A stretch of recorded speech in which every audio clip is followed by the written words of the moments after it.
Из чего это сделано? Это похоже на карманный набор инструментов. Мультиинструмент Laserman — это набор складных инструментов, состоящий из 10 компонентов, которые помогут вам резать, пилить и выкручиваться из любой ситуации.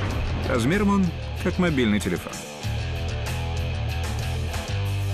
Каждый год компания Laserman выпускает более 6000 этих мощных приспособлений на фабрике в Портленде, штат Орегон. Процесс создания мультиинструмента начинается с изготовления стальных компонентов. Многие из этих металлических частей вырезаются из стальной ленты, как печенье из полоски теста. Машина, которая выполняет эту работу, называется штамповочный пресс. Этот пресс вырезает части, которые будут формировать ручки мультиинструмента. Эти ручки двигаются вдоль магнитного конвейера и падают в корзину для транспортировки в другую часть фабрики. Теперь эта формовочная машина должна придать этим ручкам окончательную форму.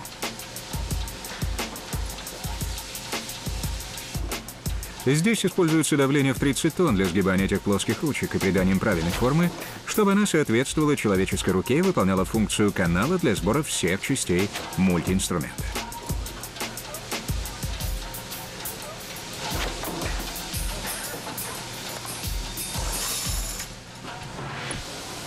Когда вы делаете лезвие для ножа, вам нужна прочная сталь, чтобы лезвие сохраняло остроту как можно дольше.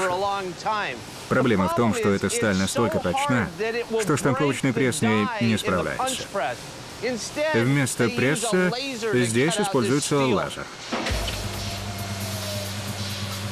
Лист стали размером 1 на 2,5 метра направляется в машину с лазерным резаком.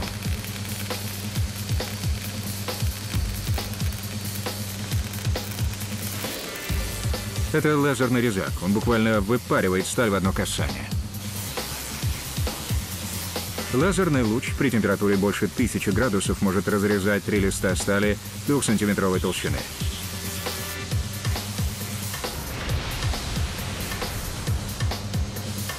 Эта сталь такая прочная, что ножи из нее останутся острыми в 3 раза дольше, чем обычные ножи. Ручки штампуются, лезвие вырезают лазером, а плоскогубцы мультиинструмента слишком сложны и тонки для любого из этих процессов. Они представляют собой комбинацию из щипцов с тонкими концами, обычных плоскогубцев и кусачек. В форме полуфабриката половинки будущих плоскогубцев приходят из кузнечного цеха. Но эти половинки не готовы стать частью мультиинструмента. У них есть незначительные нарушения. Они не имеют точного соединения. Вы можете видеть, концы не совпадают, и хороший инструмент из них не получится. Сделать половинки плоскогубцев одинаковыми можно, используя процесс ковки. Части плоскогубцев падают через воронку и по спирали опускаются во вращающийся приемник.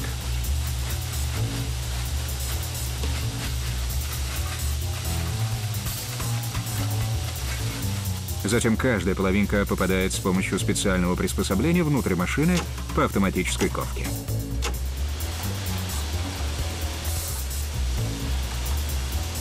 Эта машина с помощью давления в 50 тонн придает половинкам плоскогубцев точную форму.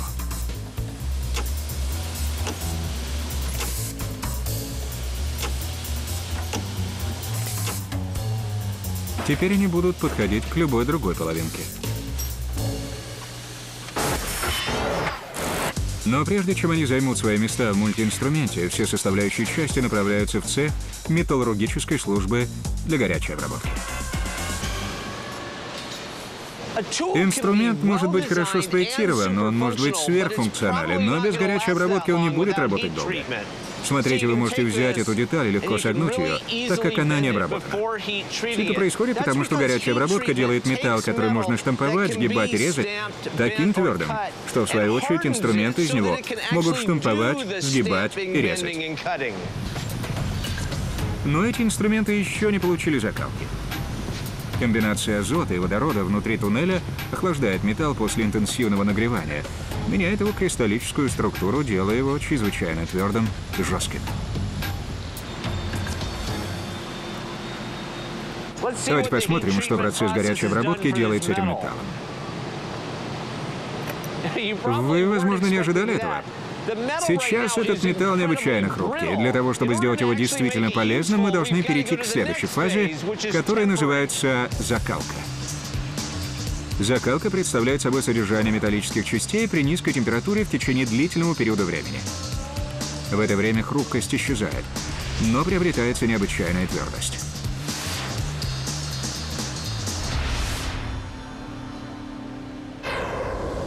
После окончания этого процесса инструменты отправляются назад и получают дополнительную обработку.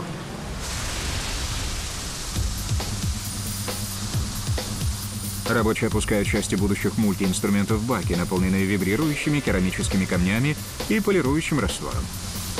Во время этой обработки все металлические части дополнительно полируются.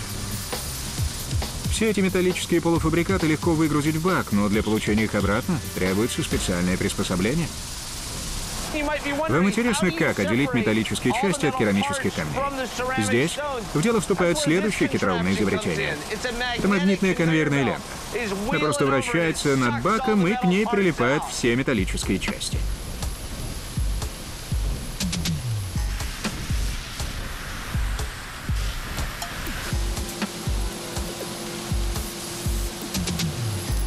Пока другие части мультиинструмента получают окончательную полировку, пила направляется в специальный цех для получения своих зубьев. Эти зубья должны резать самый твердый материал, такой как дерево или труба, из поливинилхлорида, и резать эффективно.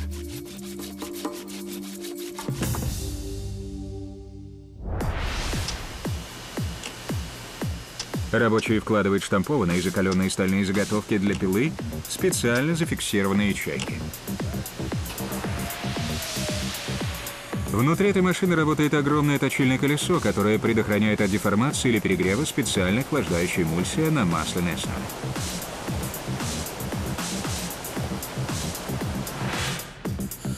Когда специальный поддон проходит через машину, точильное колесо создает гребни, которые отогнуты назад. Затем колесо вырезает в этих гребнях лишний металл, создавая тем самым зубья пил.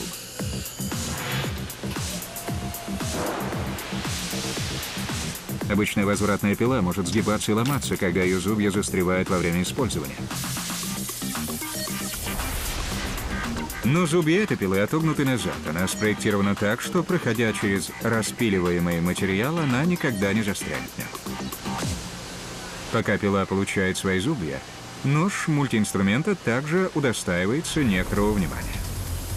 Роботизированная рука берет лезвие и направляет его на точильное колесо, которое точит нож и создает нужный скос.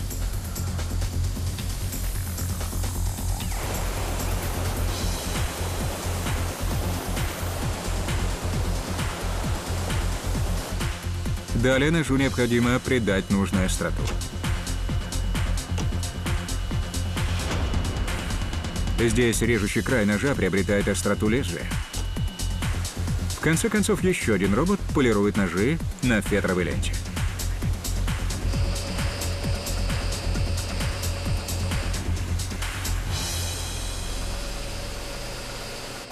Когда эта работа завершена, позвольте мне показать вам, что лезвие становится очень острым. Оно готово для окончательной сборки. Тем временем половинки плоскогубцев направляются для формирования функционального набора.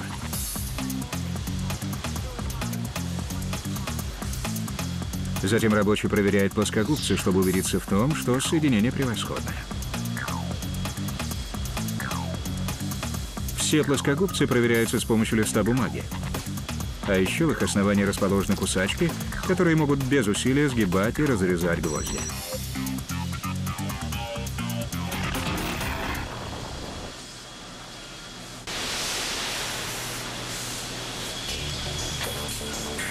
И на последнем этапе перед сборкой составные части мультиинструмента получают косметическую обработку, а плоскогубцы еще и специальную полировку.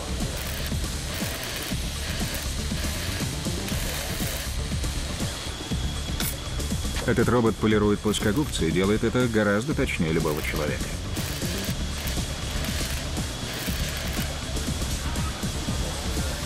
Он двигается в 4 направлениях, полируя плоскогубцы на специальных затачивающих ремнях, точно перемещая их снова и снова, не более чем на 5 мм.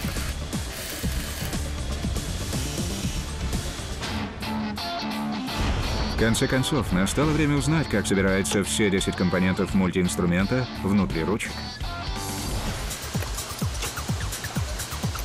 Сначала рабочий прикрепляет специальный механизм к каждой половинке ручки.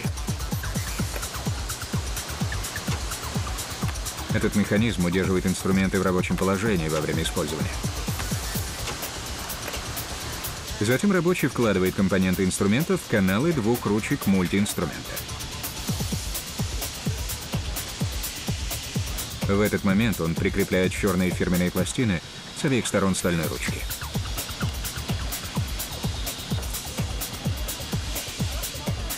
В конце концов, лезвия и плоскогубцы тоже присоединяются к ручкам.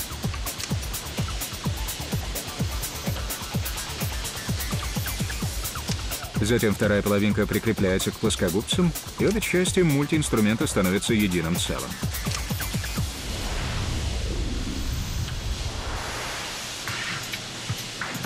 Каждый экземпляр проверен. После этой последней проверки мультиинструменты отправляются на полки магазинов по всему миру.